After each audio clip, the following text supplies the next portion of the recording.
গল্প ফিরে আসার ঠিকানা পর্ব 2। অচেনা কণ্ঠ।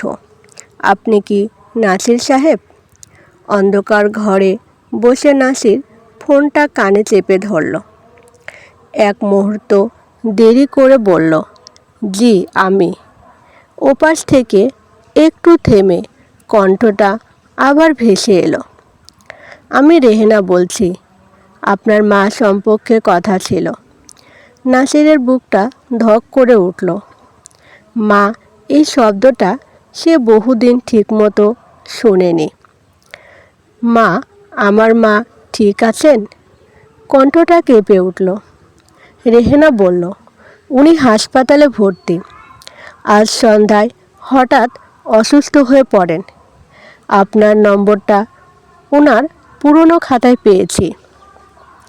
নাসির কিছুক্ষণ কিছু বলতে পারল না। মায়ের সাথে তার কথা হয় না প্রায় 1 বছর।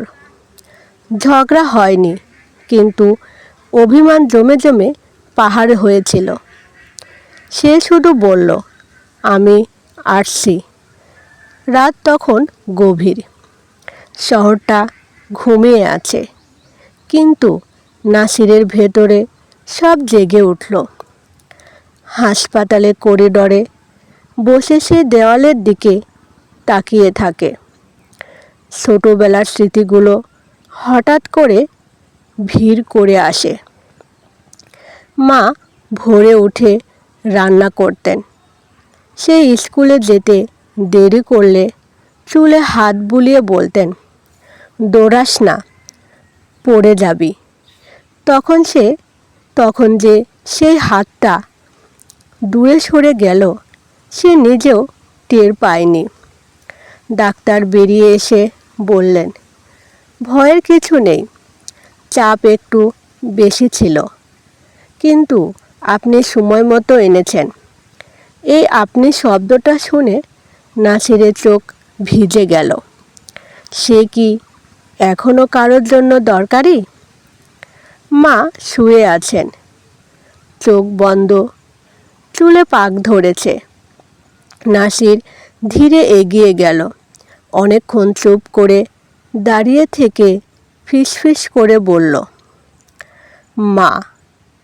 মায়ের চোখ খুলল, একটু অবাক, তারপর ধীরে ধীরে ভেজা, এসেছিস।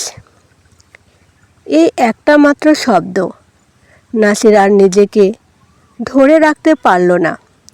মায়ের হাত ধরে বলল, আমি ভুল করেছি মা, অনেক দূরে চলে গিয়েছিলাম। মা কিছু বললেন না, শুধু তার হাতটা শক্ত করে ধরলেন।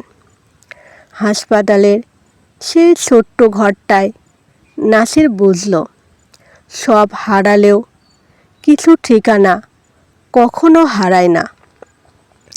পরদিন সকালে হাসপাতালের জানালা দিয়ে আলো ঢুকছিল।